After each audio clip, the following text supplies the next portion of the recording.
राजा बलि की रहे राजा बलि। राजा बलि दानों लोग के दैत्य महाराजा भइले।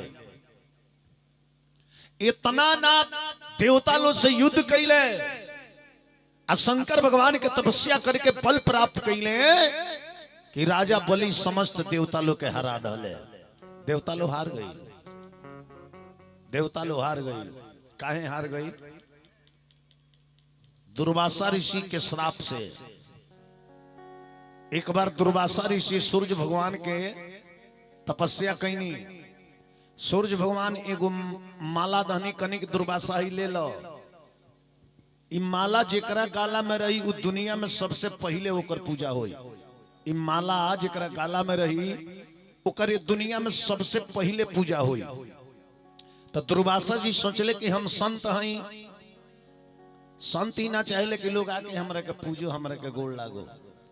आ केहू के गोड़ लागल जाला तो तन से ना लागल जाला, मन से लागे के चाहिए। आशीर्वाद दिहल ना जाला, आशीर्वाद लिहल जाला।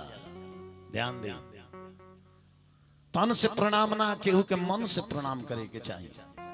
तो दुर्वासा ऋषि सोचले कि देवता के राजा इंद्र होंगे तो काहे नहीं माला हम इंद्र के दे दी कि सबसे प्रथम पूजा हमरा राजा इंद्र के ही हुई।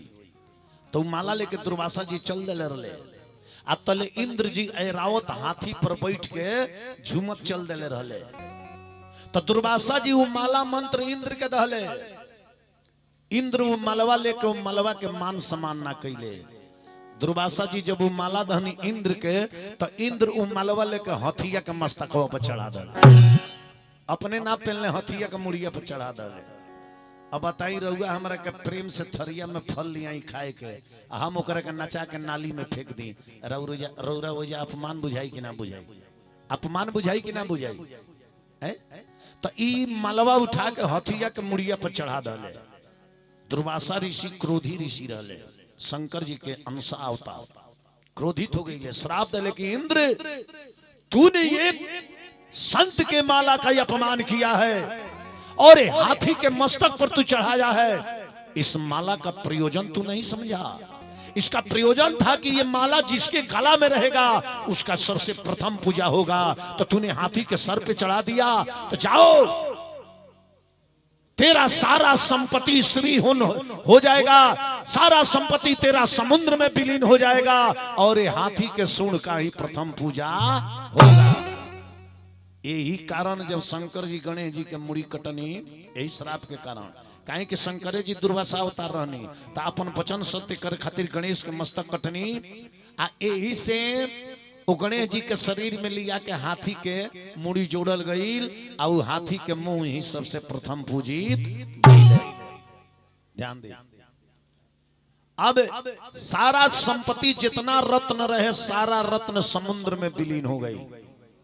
तो फिर दोबारा मंथन भइल, तब जाके 14 रत्न निकलल बा। तब देवता लोग फिर शक्तिशाली भइल बा। केहू से लड़े खातिर रहू लगे सवांगी या संपत्ति चाहिए नु। सवांगी 100 गो हो खस आ लाठी ना होके उ पार्टी कुली लाठी लेके चढ़ल बा। तो भइल न युद्ध, होई लड़ाई। रहुआ लगे जाए तो फाइट से मारे तो पांडे फर कहीं से कोई लाठी कस दी। तो लड़हू खातिर अस्त्र शस्त्र चाहिए कि ना चाहिए? अस्त्र शस्त्र खातिर कुछ धन चाहिए कि ना चाहिए? विचार करी। बढ़ जालो, बढ़ जालो। स्कूल के छुट्टी हो गई बा, बैठा लो। हाँ ओ जा, बढ़ जालो। तू बढ़ जा, चप्पल वो जधा दा। हाँ बढ़ जा, हे पड़े मुंह करो। हाँ घूम जाए पड़े, लजा गई ले बेचारे। चल बढ़ जा। प्रेम से बोले वृंदावन बिहारी लाल की। तो यही श्रीहीन के कारण समस्त देवता लोग हार गए। राजा बलि जीत गई ले। यहाँ तक ले जा राजा बलि इंद्र पर चढ़ाई कर इंद्र के भी जीत लहले। आ स्वयं इंद्रासन पर इंद्र बन के राजा बलि बैठ गए। अब बताई देवता लोग के राजा के कुर्सी पर एगो दानव दल के राजा बैठ गई ले। इस सोचे वाली बात बा। धन कग होला? एगो धन होला, एगो श्री होला। श्री मन लक्ष्मी, एगो धन। धन में श्री में अंतर होला। रौरा लगे धन आवता कि श्री आवता, एक अनुमान रउआ के कर सकीले?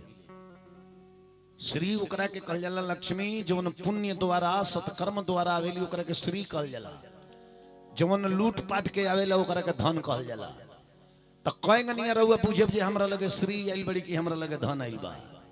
अगर रहुआ लगे कुछ मुद्रा आ गईल आ यदि रहुआ मन में भावना आइल कि कोनो एगो यज्ञ कराई, कोनो एगो कथा कराई, चाहे कोनो एगो पूजा कराई, तो समझी कि रहुआ लगे श्री आइल बड़ी, श्री आइल बड़ी, सत्कर्म वाला धर्म आइल, धन आइल बा। आ धन जब लूट पाट वाला आई तो बाउर जगह से आई तो रौरा के खींच के बाउरे जगह ले जाई, बाउरे जगह ले जाई। कहीं से चोरा के चोरवा ले आवेले सो तो धन ले आवेले सो।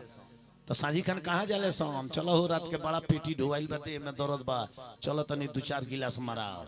तो बाउर लेके आइल बा, तो बाउरे जगह जाई लेके। आज ये श्री जे सत्कर्म द्वारा ली आई तो परिश्रम जानता कि हम कितना सत्कर्म कैले बनी तभी 10 गो रुपया आइल बा। तो सोची जे में से 5 रुपया के हम कोनो धर्म के कार्य कराई। तो वह विचार में धर्म के कार्य, कथा सुने के, पूजा पाठ करावे के अगर हो गए कि ये धन में से कुछ हम धर्म में लगाई तो बुझी जे रहुआ लगे श्री आइल बड़ी, श्री सत्कर्म द्वारा लक्ष्मी आइल बड़ी। अब देवता लोग पर चढ़ाई कैले, राजा बलि जीत गईले। अब सब देवता लोग गई विष्णु भगवान के लगे, माई आदिति के लगे गई लो, कश्यप ऋषि के लगे गई लो, कह लो कि माता हे पिता कश्यप जी, ये बलि भी राउरे संतान होंगे। अरे वो लगे इतना शक्ति बा कि देवता दानव रौरी जर से उत्पत्ति भइल बड़े। कश्यप ऋषि कहीं जर से देवता और दानव दोनों की उत्पत्ति है। दीति से दैत्य लोग की उत्पत्ति भइल, आदिति से देवता लोग की उत्पत्ति भइल। तो माई कोनो उपाय करें कि राजा बलि उ राज छोड़ देस, उनकरा के कोनो अलग लोक दिया जाओ, वो बहुत हमनी के तबाह करता रहे। तब कश्यप ऋषि, मैया आदिति सब लोग गईल, आ जाके क्षीर सागर में भगवान के स्तुति करता लो,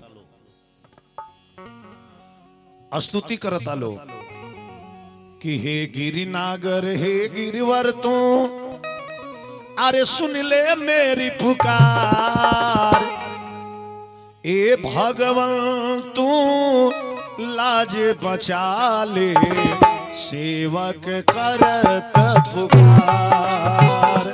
ए भगवान तू लाज बचा ले, सेवक करत पुकार। भगवान तू लाज बचा ले, सेवक करत पुकार। हे भगवान तू लाज बचा ले, सेवक करत पुकार। सारा लोग स्तुति करता, माई आदिति, कश्यप ऋषि, समस्त देवता लोग। तब आकाशवाणी भई, देवताओं तुम लोग अपने अपने धाम को जाओ, मैं बहुत जल्दी मैया आदिति के गर्भ से अवतार लेने वाला हूं। अवतार लेकर मैं राजा बलि का मान मर्दन करूंगा और देवताओं का हक देवताओं को दिलवाऊंगा। आप लोग जाइए। माई आदिति से कहनी, भगवान माई तू जंगल में जाकर पयो व्रत धारण करो, बहुत जल्दी हम तारा गर्भ से आई। सभे लवटी आई माई आदिति, कश्यप ऋषि के पत्नी, जंगल में जाकर पयो व्रत धारण कैली। आइने राजा बलि 99 गो अश्वमेघ जग करा गई रहे। कगो 99 गो, 100वां जग बाकी रहे। 100 गो जग क देते नु तो इंद्र पद पर प्रतिष्ठित हो जाते, उनकरा के केहू हटा ना पाई। प्रेम से बोली वृंदावन बिहारी लाल की जय। 99 को जग कले ले रले, 100वां जग बाकी रहे। अतले भगवान ने माई आदिति के आके दर्शन दहनी कनी की माई अब तारा गर्भ से हम पावना रूप में अवतार ले, पावना रूप में, पावना रूप में अवतार ले। माई आदिति देखली भगवान के तो रोवा तरी कह तरी की, प्रभु आपको मैंने दर दर में ढूंढा, प्रभु आपको मैंने दर दर में ढूंढा, आपको मैंने दर दर में ढूंढा,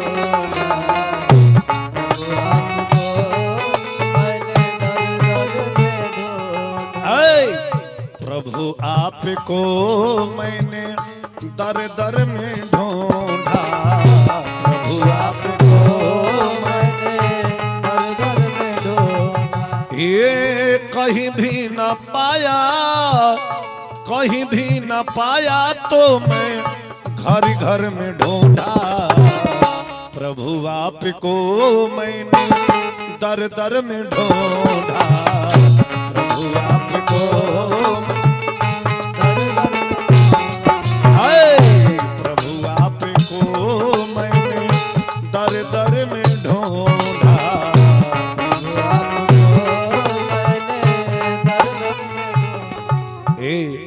हीरा सोना चांदी नगीने में ढूंढा,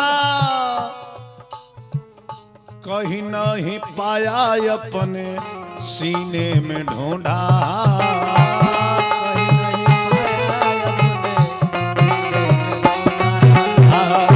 कहीं नहीं पाया अपने सीने में ढूंढा, जल को चढ़ाए मैंने, जल को चढ़ाए मैंने पत्थर में ढूंढा, प्रभु आपको मैंने घर घर में ढूंढा, प्रभु आपको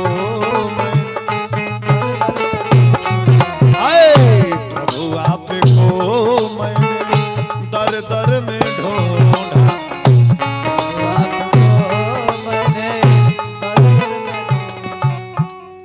नदी नाले जंगल पहाड़ों में ढूंढा, सारा सारा ये शास्त्र में पुराणों में ढूंढा,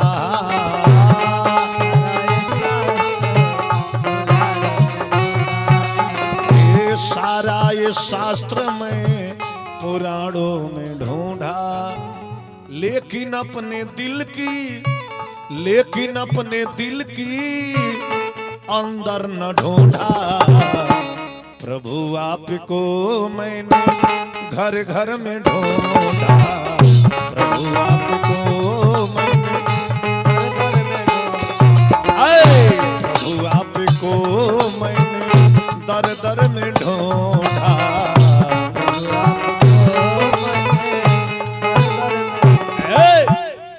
माता अदिति प्रणाम कैली, भगवान तुरंत ही जब बावना रूप बना के खड़ा हो गई, प्रेम से बोली बामन भगवान की जय। बावना रूप बना के खड़ा हो गई नी, छोटे छोटे पांव, छोटे छोटे हाथ, छोटे खड़ाऊ, छोटे जनेऊ, छोटे छाता, छोटे कमंडल, एकदम बावना रूप, भगवान बावना रूप बना के धीरे धीरे चल दिल बनी, कहवा राजा बलि के मान मर्दन करे, आ राजा बलि 99 गो जग करके 100वां जग के अब संकल्प करत रहले, और जग करावे लकी रहे देवता लोग के गुरु तो बृहस्पति रहे, दानव लोग के गुरु के रहे, तनी के बोले तही में से के रहे दानव लोग के गुरु, आई हो दादा, इतनो नहीं खे मालूम, शुक्राचार्य का नाम रहे, आय और काकी कतरिया चार, आई हो दादा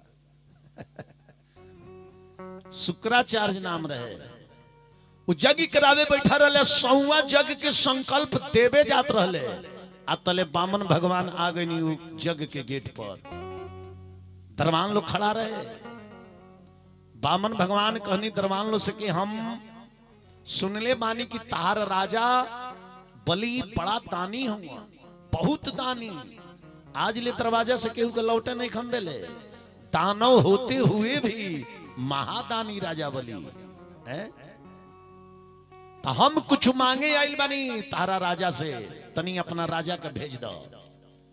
दरबान लोग कल की ना महाराज, हमारे राजा जग के अनुष्ठान में बैठे हैं, अब संकल्प होने वाला है, आपको जो चाहिए मांगिए, हम लोगों को आदेश है, हम ही लोग उठा कर दे देंगे, लेकिन राजा नहीं आएंगे। बामन भगवान कहनी कि मैं वो ब्राह्मण हूं कि सेवक और नौकर से दान नहीं लेता हूं, मैं स्वयं मालिक से दान लेता हूं, स्वयं मालिक से बहुत लोग बात दान करेला नु अपने आके ना करी दूसरा के हाथे भेजवा देला तो वह दूसरा के हाथे भेजवा दनी लेके आई तो वो दान के आधा अंश वो व्यक्ति के मिल गए जे लेके आई परिश्रम करके। तो दान कभी भी अपना हाथे करे के चाहिए। भगवान कहली कि मैं नौकर चाकर से दान नहीं लेता हूं, मैं स्वयं मालिक से दान लेता हूं। तुम जाकर के कह दो कि एक ब्राह्मण आए हैं कुछ दान मांगना चाहते हैं। एगो दूत जाके कहलस कि कोई ब्राह्मण आए हैं दरवाजा पर, वो आपसे कुछ मांगना चाह रहे हैं। अभी बतिया शुक्राचार्य सुन ले तो उनकर माथा खटक गई कि दादा है संकल्प के बेरा के ब्राह्मण आ गई, संकल्प करावे के बेरा के ब्राह्मण आ गई। शुक्राचार्य अपना दृष्टि से देख ले कि अरे ये तो दुनिया के मालिक पावना के रूप बना के आई बड़े कि इनका सौंगा जग मत होके। शुक्राचार्य कहले कि राजा बलि मत जा, मत जा, पहले है जग के संकल्प करा ला, मत जा। राजा बलि के लिए नहीं महाराज, गुरुजी आज तक मेरे दरवाजे से कोई लौट कर नहीं गया है, मैं अपने हाथ से दान दिया हूं। आज इस जग के समय में एक ब्राह्मण, छोटा ब्राह्मण अगर लौट कर चला जाएगा फिर इस जग को कराने से मुझे कोई फायदा नहीं है, कोई फायदा नहीं है, इसलिए मैं जाऊंगा। फिर शुक्राचार्य जबरदस्ती रोक ले, कहले पहले चलो लो संकल्प करो, जग का संकल्प करो। इस सोचले कि संकल्प हो जाई तो उठ के जाई है ना। अतले फिर एगो दूत आइल बा, आया के राजा बलि से कहता अरे मचौले बाड़े पंडित जी, मचौले बाड़े पंडित जी, अरे तो फाटक पर नाटक मचौले बाड़े पंडित जी। मेन फाटक पर आइल बड़े नाटक के बाड़े पंडित जी, छाता ले ले बड़े, कमंडल ले ले बड़े। अरे मचौले बाड़े पंडित जी, मचौले बाड़े पंडित जी, फाटक पर नाटक मचौले बाड़े पंडित जी। अरे फाटक पर नाटक मचौले बाड़े पंडित जी। अरे छोट बाटे देह उनकर छोटे छोटे पौआ, छोट बाटे देह उनकर छोटे छोटे पौआ, छोटे खड़ौआ, छोटे जनेऊ छोटे रे खड़ौआ। अरे बड़ी भारी बिघी न मचौले बाड़े पंडित जी, बड़ी भारी मिघी न मचौले बाड़े पंडित जी। अरे फाटक पर नाटक लगौले बाड़े पंडित जी। अरे फाटक पर नाटक लगौले बाड़े पंडित जी। ए चली महाराज, वो पंडित जी एक देगे ने उन्हें नहीं खन हटत, कहत रहे कि हम रजे से मिले, रजे से मिले, ऐसे चलल जाओ। तो हलचल बाबा गावो तारे सुंदर कहानियां। अरे काका बाबा बैठल बाड़े माईओ बहिनिया, अरे काका बाबा बैठल बाड़ी माईओ बहिनिया। अरे चौथा से ढोलक चढ़ौले बाड़े पंडित जी, चौथा से ढोलक चढ़ौले बाड़े पंडित जी। अरे फाटक पर नाटक मचौले बाड़े पंडित जी। अरे फाटक पर नाटक मचौले बाड़े पंडित जी। चलल जाओ, चलल जाओ। राजा बलि आइल बड़े, पंडित जी ही का चिन्ह तरह की भगवान हुआ, नाटे नाटे रूप में जब देखले तो राजा बलि हंसे लगले। ये ब्राह्मण ये क्या मांगने, छोटा ब्राह्मण, छोटे छोटे पांव, छोटे छोटे गोड़, ये क्या मांगेंगे। अगले राजा बलि कहले, पंडित जी प्रणाम, आपको क्या चाहिए। कनी जब सुन ले मानी कि तू बड़ा दान करेला, हर एक अश्वमेघ जग में अनुष्ठान पर बैठेला तो जी आवेला अनपुछ धन दान करेला, हमरा आज धन ना चाहिए। हम एगो छोट ब्राह्मण बानी, हमरा के कुटिया बनावे भर के 3 पग कहीं भूमि दे दा अपना राज में, अपना राज में कहीं 3 डेग जमीन दे दा जो हम कुटिया बना के रही। पर राजा बलि ठाटा मार के हंस रहे। अरे पंडित जी आपके छोटे छोटे पांव हैं, इस पांव से 3 डेग नापिएगा तो का 3 डेग में कुटिया बन सकता है, कुटिया बन सकता है। तले शुक्राचार्य आ गए खोदा तारे कहत तू तीने डेग के फेर में बड़ो पूरा अपना मेथी के फेर में नहीं खो तू छोट छोट गुड़वा देखता रहो हटो साइड को कह लीजिए नहीं मैं इस ब्राह्मण को बोल चुका हूं कि मैं दूंगा। भगवान कनी कि मैं दान लेता हूं तो इस तरह से नहीं संकल्प कराकर लेता हूं संकल्प कराकर लेता हूं। आ दान में साधु बाबा जौन संकल्प क दिहल जाला नु वो मरते दम तक ओकरा के पूरा क दिहल जाला कि तो अपना औकाते भर संकल्प करी कि हम तुरंत दे दी अनाता औकात से बेसी संकल्प ना करावे के चाहिए। विचार करी अब संकल्प हो गई तो संकल्प में ब्राह्मण के दान देवे से पहले पैर धोल जाला पैर धोआ गई तो बुझी जो दान मंजूर हो गई। तो जवन श्रृंगी होला पैरवा धोवेला एगो लुटकी रे वही में हेंगा पाइप लेखा रहे पैर धोवेला हेंगा गिरा के पैरवा धोल जाला। शुक्राचार्य सोचनी कि जहां पैर धोवाइल कि दान दिया आ शुक्राचार्य के विचार है कि दान नहीं कहते के का है ई 3 डेग जमीन समझ के ई झुझुआता रहे आ ई 3 डेग में नहीं खान बुझा जे तीनों लोकवे नाप लिए ने के इनकरा कहीं रहे के जगह है ना बाज जाई। तो शुक्राचार्य सोचनी कि ना गोड़ धोआई ना दान दियाई बस शुक्राचार्य जानतनी का कोई नहीं वो लोटकिया के जोन पाइपवा रहे नु ओही में शुक्राचार्य समा गई कहनी कि ना पानी गिरी ना गोड़ धोआई या ना दान दियाई। अब राजा बोली कितनो पानी गिरा हो तेरे पानी गिरते नहीं के काहे कि पाइप में तो जाकर शुक्राचार्य ढूक गई बड़े। भगवान समझ गए नहीं कि ओ ये तो शुक्राचार्य जब पानी रोक देले बा तो भगवान कहनी कि राजा बलि जग करते करते इस श्रृंगी के पाइप में जंक लग गया है थोड़ा एक ठो लकड़ी लेकर के इसको साफ कर दो अभी साफ हो जाएगा। बस राजा बलि जैसे लकड़ी लेकर पाइपों में दूहली हेंगा हेंगा कोइले पहले शुक्राचार्य के एगो आँखिए भड़क गई आंख भड़कल तो वही में से शुक्राचार्य निकलल बड़े कहले कि जोरे चलवा अब तोरा के केहू ना बचाई। अरे हम तोरा के बचावे खातिर पाइप में समा गनी तते हमरा के सफाई एक लंगिए बना दहली आँखिए एगो पाइप दहली। विचार करी तब पैर धोवाई अरे धोवेले चरनिया हो या पना राज धनिया धोवेले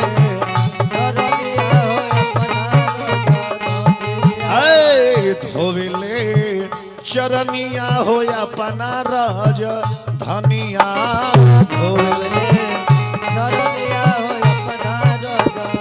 हो राजा बलियो महान आज तिहन भूमि दान राजा बोली हो महान तिहन भूमि दान अपना राज में अपना राजवा में लोटकी में ले बाड़े गंगा जी के पनिया लोटकी में ले बाड़े गंगा जी के लोटकी में ले बाड़े गंगा जी के पनिया लोटकी में ले बाड़े गंगा जी के पांव धोवाई संकल्प करके राजा बलि 3 पग भूमि दान दे दानी।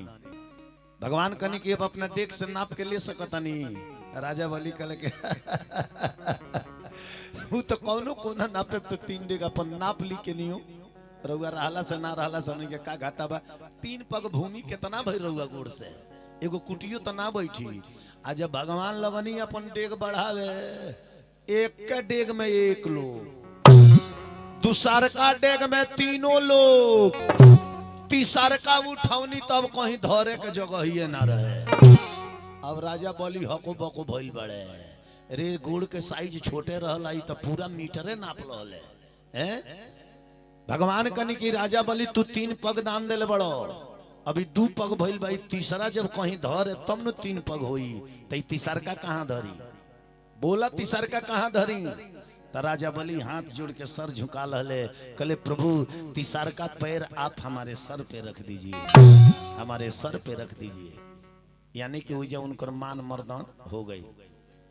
तब वो है भगवान जब दूसर का पग उठौलर नहीं तो सत्य लोक में लाग के छिद्र हो गई तो ओइजा से गंगा प्रवाहित भइल जवन की भगवान के चरण पर से गिरते हुए जब नीचे आवे लगल तो उहे ब्रह्मा जी ओकरा के कमंडल में रोकलहनी, जमुना के चरणोदक कहल जाला। ब्रह्मा जी जब गंगा जी वजह से चलली, जब ठोकर लागल, छेद भइल, जब पानी गिरे लागल, तब भगवान के चरण पर से यही से कहल कि तेही चरणन से सुर सरी निकली, शंकर जटा समाई भजोरे मन राम चरण सुखदाई। तो ब्रह्मा जी अपना कमंडल में रोकलहनी, आ राजा भागीरथी ब्रह्मा जी के प्रसन्न कैले, तो ब्रह्मा जी कमंडल से गंगा जी के छोड़नी, तो शंकर जी अपना जटा में बनल रहनी, आ तब एगो जटा तुरनी, तब वो जैसे गंगा प्रवाहित भइली, जब गंगा के नाम भागीरथी गंगा पर। ध्यान देवे के बाद अब राजा बलि कहले कि प्रभु, तब भगवान कनी अब सोच लो, ये तो सब हमार हो गई, हमार हो गई, तो दान दिहल वाला चीज में रहबो, दान हमरा के दे देले बड़ा, यही धरती पर रहबो, ये उचित कहा, ये शास्त्र के विरुद्ध बा, शास्त्र के विरुद्ध बा। तब कहले कि प्रभु रहुए हमरा के निवास स्थान दी, कहले कि तू पताल लोक में चल जा, पताल लोक में चल जा, तारा के पताल लोक देता नहीं। कहले कि प्रभु इंद्र हमर दुश्मन हुआ, आ दुश्मन यदि ऊपर होखे और वो नीचे होखी तो ऊपर से बार बार वार करी ना, कम से कम तो 20-30 गो ईटा जरूर रोज फेंकी कि दुश्मनवा नीचे ही मारा जे ओकर कपार फूट जाओ। तो प्रभु इंद्र हमर दुश्मन हुआ, ऊ रहियन ऊपर, हम रहे नीचे, बार बार वज्र मारत रहियन हमरा के। तो हम पताल लोक में जाए कब कि हमार दरवानी हमार देख रेख रउआ करे, तब रउआ हमरा गेट पर रह के पहरादार के रूप में रहे के बा, आ इंद्र जब वर्ज मरियन तो हमरा के साइड करे के बा कि हे सामने वज्र मारता रहे, राजा बोली तू है हट जा, हमार रक्षा करे के सकारी, तब हम पताल लोक में जाए। कहने की हाँ हम तार रक्षा करब। तो देखिए प्रेम में पड़ के भगवान बलि के भेजनी पताल लोक में, आ स्वयं राजा बलि के रक्षा हो भगवान करीले। 7 आदमी चिरंजीवी हवन, अश्वत्थामा बलि व्यासो हनुमानश्च विभीषण। अश्वत्थामा राजा बलि, हनुमान जी, शंकर जी, विभीषण जी, राजा बलि, इल सब जना हनुमान जी ई चिरंजीवी हलो, अमर हलो, इति सप्त चिरंजीवी न, इलो 7 जना अमर ह। तर भगवान राजा बलि के बार बार रक्षा करीले। राजा बलि के बंधन में, राजा बलि के वचन के बंधन में भगवान तब पर गई। अब भगवान के मुक्त के करावल अत लक्ष्मी जी केंगा करौली, बहिन बन के गईरली राखी बाने। तो राजा बलि कहले जी का हो, तरा और जे दरवान बाउन करे के राखी बाने के बाउन कर बहिन है। राजा बलि रोए लगले, कहले कि बताओ हमरो एगो बहिन रही तो हमरा के राखी बांधित नु। तो लक्ष्मी कहनी कि हम ही राखी बांध दे, का हम बहिन ना बन सकीले। राजा बलि रोए लगले, कहले कि तब तो उत्तम होई जे तू ही हमार बहिन बन के राखी बांध द। लक्ष्मी जी राखी बंधली। तो लक्ष्मी जी कहली कि जब बहिन राखी बांधे लेनु तो भाई ओकरा के नेक देले, आ नेक देले केंगा बहिन से पूछ के कि तारा का चाहिए, आ बहिन जौन मांगेली तुमने भाई देले। तो राजा बलि कहले कि आज ले हमारे दरबार से केहू खाली ना लौटल, हम तारा के बहिन मान लहनी तो तारा के खाली केंगा लौटे दी। मांग का मांग तारू? लक्ष्मी जी कहनी ये मांगतनी कि जी रउरा गेटवा पर दरवानी के काम करतन उनका के मुक्त कर दी, उनका के मुक्त कर दी। तब राजा बलि तो वचन दे चुकर ले, मुक्त कैले। लेकिन भगवान कहनी कि जा हम अपना अंश से जे दरवान रखतनी तार रक्षा करिए। आ तब लक्ष्मी जी मुक्त करा के लेके अली, आ तब से ही राखी बनाए लगल, धागा बनाए लगल हाथ में, एक नाम रक्षा सूत। लक्ष्मी जी बांध दली, कली की तारा रक्षा खातिर सूत हम बांध देता नहीं, तार रक्षा स्वयं भगवान करिए। तो देखी जब रक्षा बनाला पंडित जी लोग मंत्र पढ़ेला ते में राजा बलि के नाम आवेला। जे न बद्धु बलि राजा आवेला नाम, जे न बद्धु बलि राजा दान विद्रो महाबलम तेन त्वाम प्रति रक्षे बंधनम माचलम माचलम माचलम माचलम माचलम माचलम माचलम माचलम माचलम। इमे राजा बलि के नाम आवेला जब रक्षा सूत बनाला। तो ध्यान दी ये कारण है। सुखदेव जी महाराज कहनी प्रेम से बोली वामन भगवान की।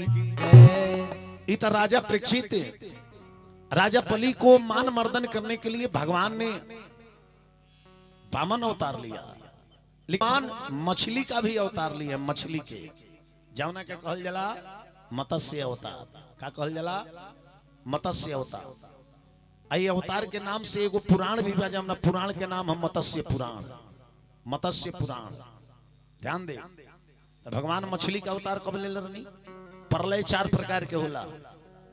प्रलय, महाप्रलय, नैमितिक प्रलय, निमित्त प्रलय। तो महाप्रलय होला कब?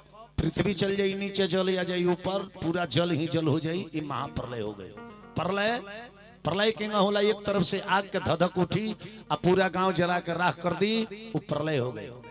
नैमितिक प्रलय, ऊपर से उल्का के बारिश सूखे लगी, पृथ्वी डोले लगी, ओकरा के नैमितिक प्रलय कहल जाला। अनियमित प्रलय रोज होला। नियमित प्रलय रोज हो रहा है, कहीं बस पलट गई, कहीं बम फाट गई, कहीं हवाई जहाज लड़ गई, हे गांव में 10 आदमी मर गए होगा। माने प्रत्येक दिन जो मृत्यु होता है उसको नियमित प्रलय बोलते हैं। ये प्रत्येक दिन चालू बा।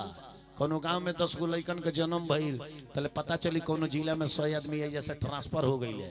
कहाँ जमराज की माने आवागमन जवन लागा रहेला ओकरा के नियमित प्रलय कहल जाला। तो जब प्रलय का समय आया तो एक सत्यवर्त नाम के राजा थे। क्या नाम था उनका? आय सत्यवर्त नाम रहे। क्या नाम रहे? एहू बेरा ठंडा लगता, आई हो दादा चादरा ओढ़ के बैठल बनी लो, हाथ घूमेट के तबो जड़वाता। ऐजा तो कोनो चदरवे नहीं थे। तो ध्यान जे कर ठंडा से हट के दूसरा तरफ रही न तो ठंडा ना बुझाई। आ जब ठंडा पर दिमाग जाई न तो ठंडा लगे लगी। विचार करी रहुगा। अब राजा सत्यवर्त गईले गंगा जी में नहाए तो एगो छोट मछली रहे, ओ पनिया में चिल्लाए लगल, राजा बचाओ बचाओ बचाओ। राजा के बुझाइल जे कोनो भारी मत्स्य एकरा ऊपर आक्रमण कइले बा।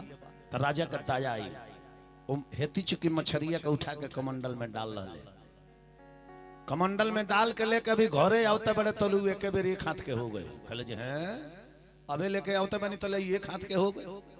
कहले जे बिहने ले जाके एकरा के समुद्र में छोड़, अंगना में गुड़ही खोन के पानी डाल को मछली के धर तर तले देखो तर जे गुड़हियो से लमहर हो गए, गुड़ही छूट पड़े लग, ले जाकर पोखरा में डलल तले तनिए देर में देखो तर जे पोखरों से लमहर हो गई।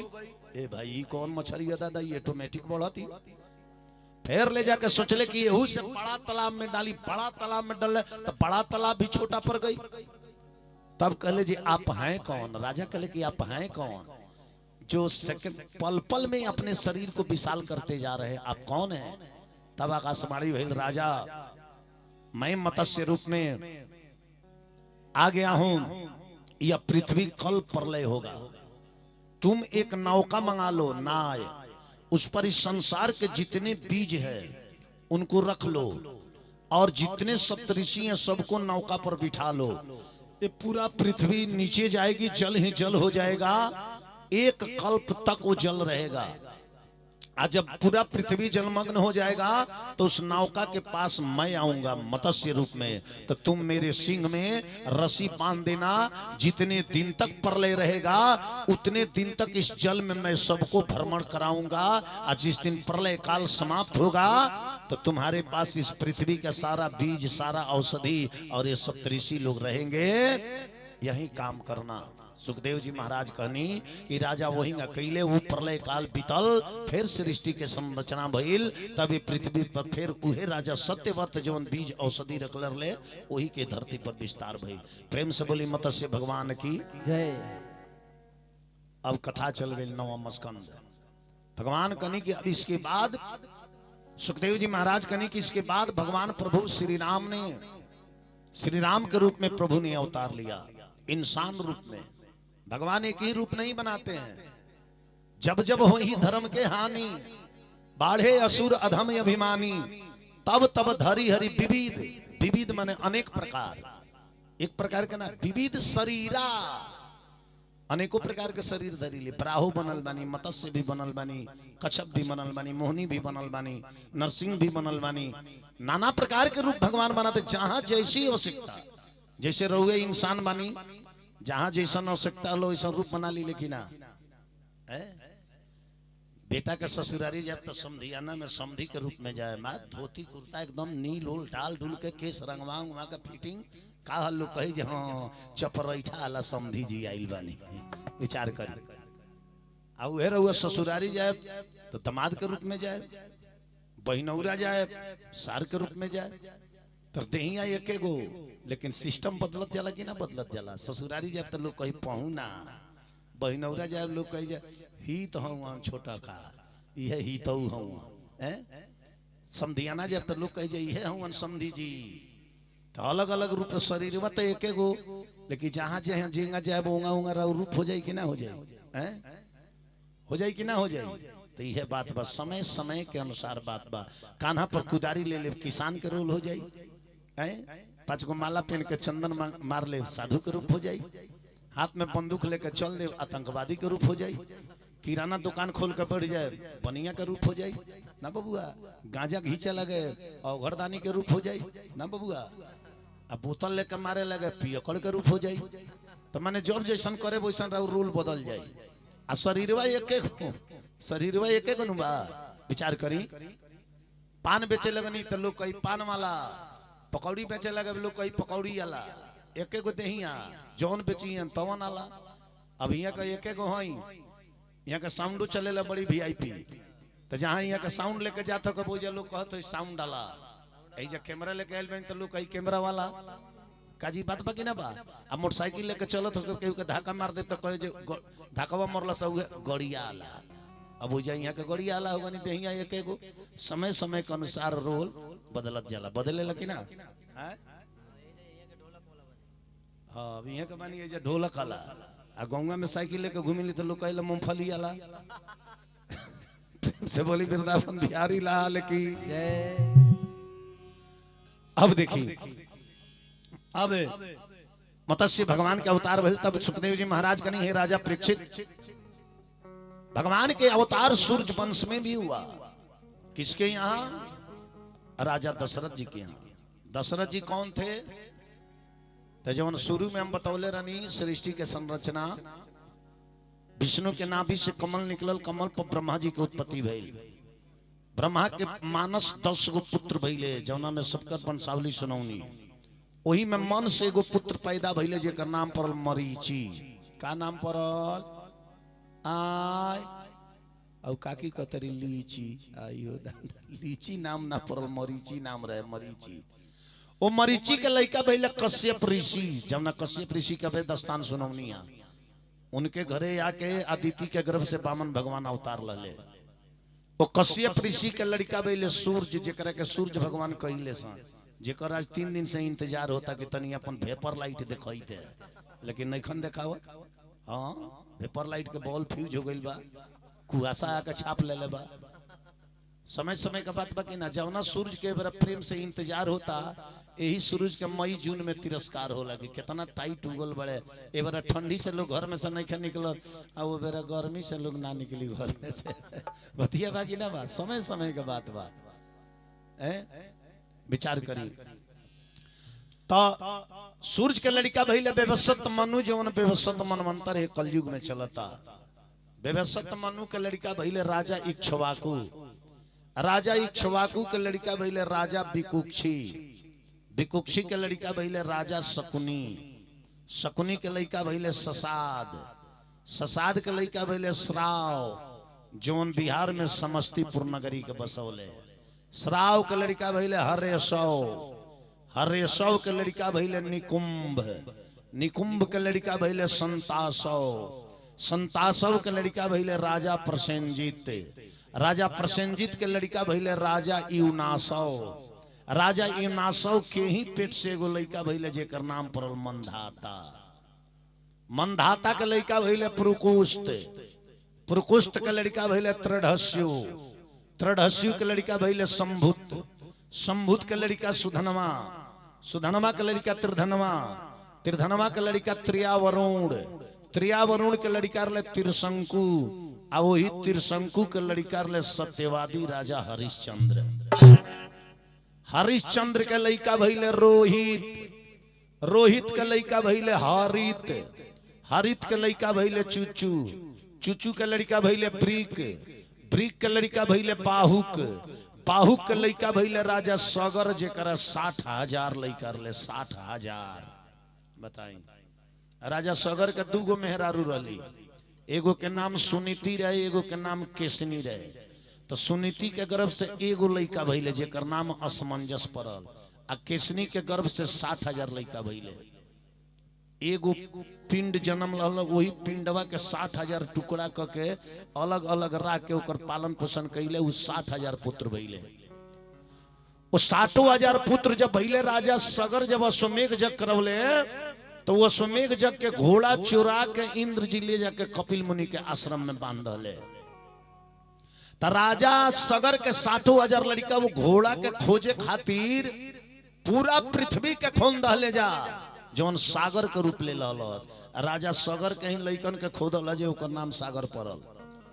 खोदत गई लो पाताल लोक में, तो कपिल मुनि के आश्रम पर गई लोग, तो देखल लो जे हमने के अश्वमेघ के घोड़ा तो ये साधु बाबा के कुटिया पर बांधल बा।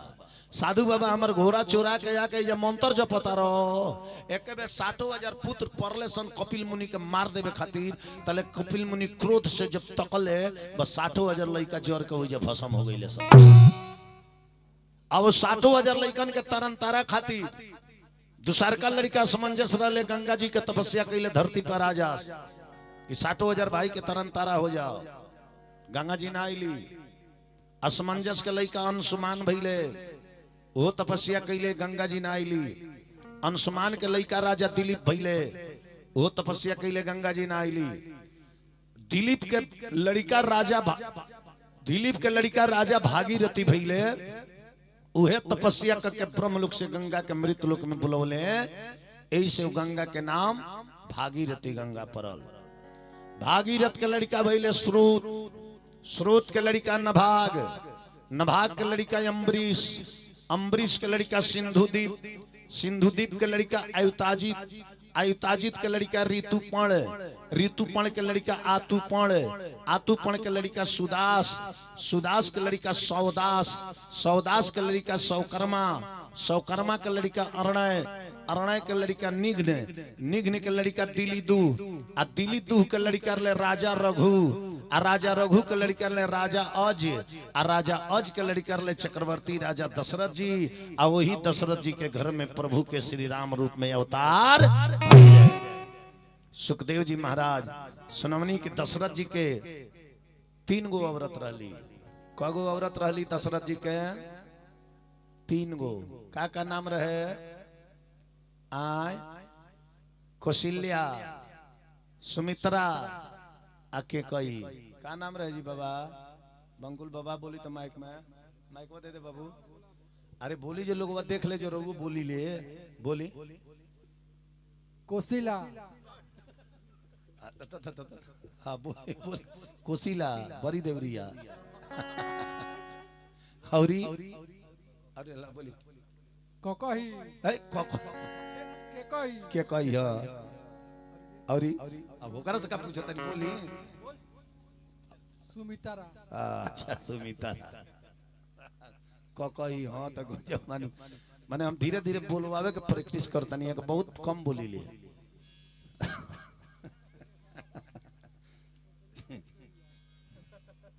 ये के बोलबे न करी ले साफा, प्रेम से बोली वृंदावन बिहारी लाल की। अब आई राजा दशरथ जी के 3 गो रानी, चौथापन बीते जा रहल बा राजा के, कोनो संतान ना भइले। राजा के मन में चिंता भइल। समय आइल, गुरु वशिष्ठ के लगे गईले राजा दशरथ। आजा के गुरु वशिष्ठ जी से कहतनी, अरे सोनी सोनी मुनिवर ज्ञानी, हमारा दिल के कहानी, अरे रौरा जानते बानी, अरे रौरा जानते बानी। हई लोगवा कहता निसंतानी, रौरा जानते बानी।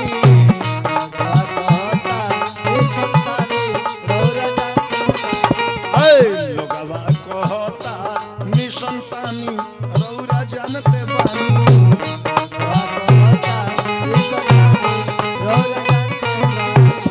घरवा में बाड़िए बाबा 3 जना नामा हो। बाबा 3 जना नामा। अन धन भरल बाटे सगरी खजानावा हो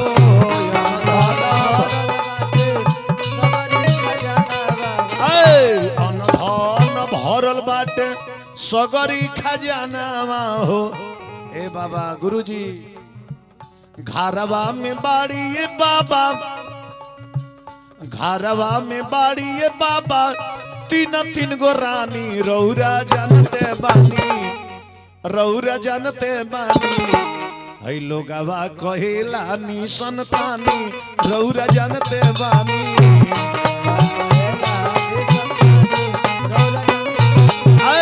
लोगवा कहेला नी संतानी रौरा जानते बानी।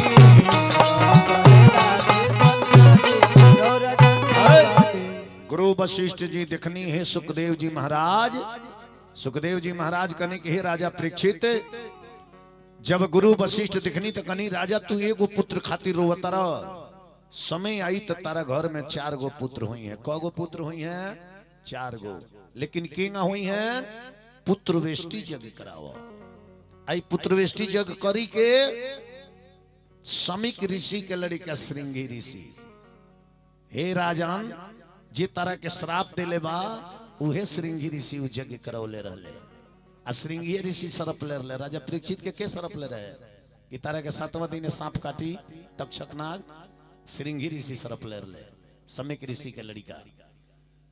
तो श्रृंगी ऋषि के राजा दशरथ जी बुलौनी सरजू जी के तट पर 14 कोस में भूमि के जुतवावल गईल, हवन कुंड बनावल गईल। आ श्रृंगी ऋषि आइल बानी। श्रृंगी ऋषि यानी जग शुरू हो गई। कौनो जग शुरू होला तो सबसे पहले के बिटोराला, और ही लोग आवे चाहे ना आवे, लेकिन टोला महला के 10 गो माई बहन के बुलाहट जरूर भेजल जाला। काहे खातिर? गीत गावे खातिर कि निमिया के डारी मैया लावेली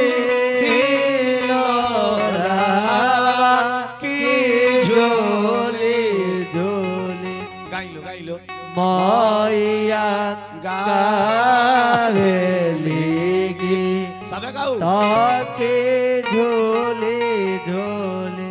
अरे झूलता झूलता मैया के लगाली पियासिया खिचली भाईली माला होरिया दुआ राखे चले भाई। अरे तनी ऐसे पानिया पियाई तुए मालिनिया किया जुदीनामा मोही के पानिया पियाई तू होके बूंदरे कना। अरे कोई से के पानिया पियाई है सीताली मैया मोरा गोदिया बाड़े बाला का नादा नौकी मोरे गोदिया। तने यही गीतिया करोगा गायब एक बार सुना दी तेन लोग जान जब जरूर कोई को करी ले।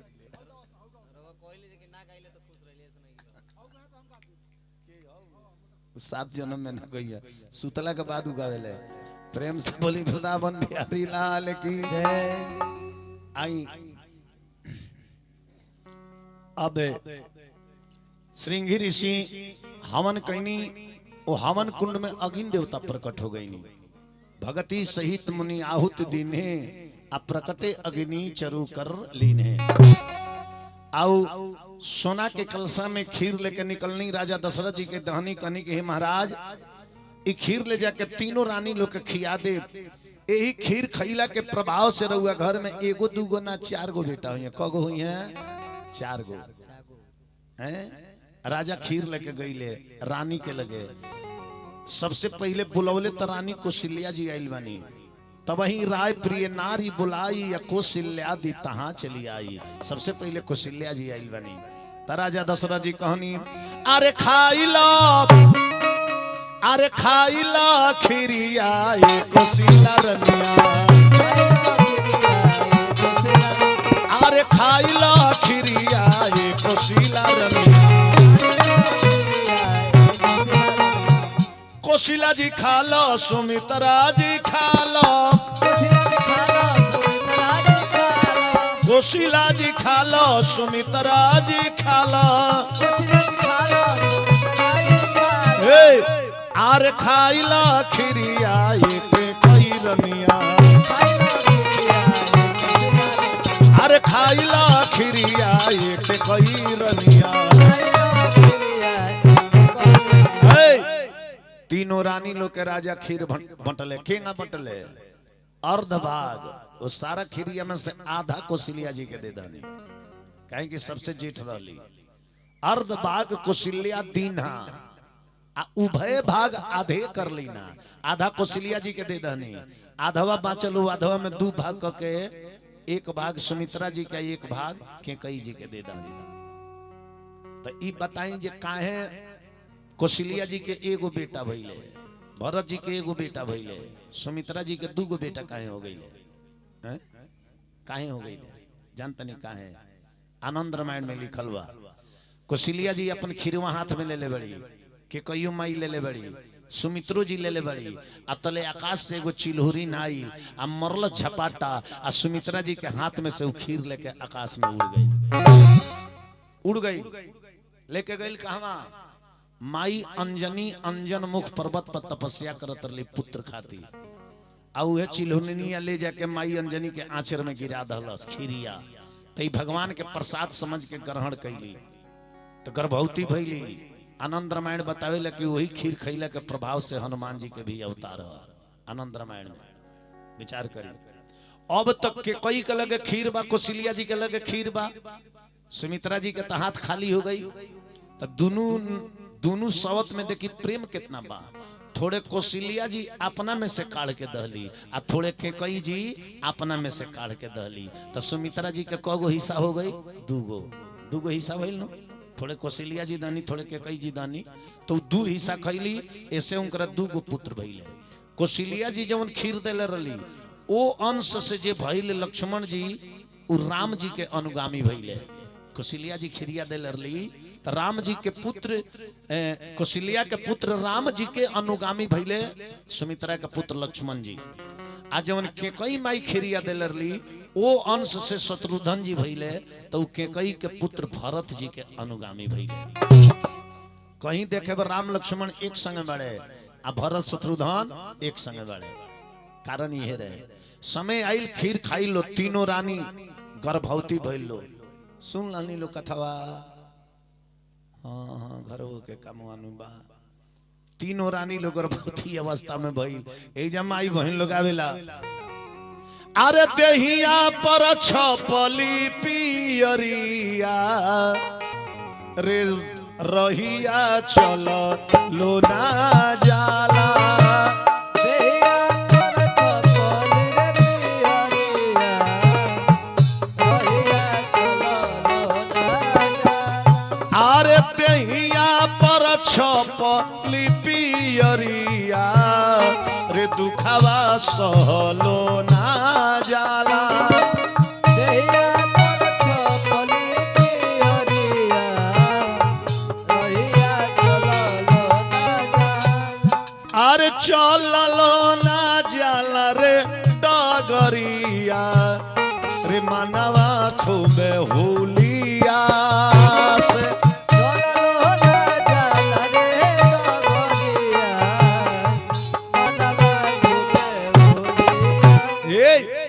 समय आइल चैत के महीना रहे नवमी तिथि बुधवार दिन कर्क लगन में सर्वप्रथम प्रभु श्री राम के अवतार भइल अवतार लेवे से पहले भगवान माई कौशल्या के परिपूर्णा अवतार के रूप देखौले चतुर्भुज रूप लिखल बा कि भय प्रकट कृपाला दीन दयाला कौशल्या हितकारी हर्षित महतारी मुन मनहारी अद्भुत रूप निहारी लोचन अभिरामा तनु घन श्यामा निज अयुध भुजचारी भूषण बनमाला नैन विशाला शोभा सिंधु खरारी। रूप देख के माई कौशल्या डेरा गईली, भगवान से स्तुति कैली। माता पुनि बोली सोमति डोली तजहु तात यह रूपा। है रूप तेज दी, बालक रूप में आई की जय शिशु लीला अति प्रियशीला यह रूप परम अनूपा। माई कौशल्या के वचन सुन के सुनी बचन सुजाना रोदन ठाना होही बालक सुर भूपा। यह चरित जो गावही हरि पद पावही ते न परहि भवकूपा। समय आई चारू भाई के अवतार घर में भइल, पूरा गीत मंगल होखे लागल। अरे हाला भइल बा हो सुर भइल बा, ए हाला भइल बा हो सुर भइल बा। अनेक अनेक प्रकार के सोहर मंगल सभे गावता। राम चारू भाई के अवतार भइल बा। इतना लो बैठल बा, ध्यान दे। सुखदेव जी महाराज राजा परीक्षित से राम जी के चरित्र एकदम संक्षेप में सुनौले बने, संक्षेप में।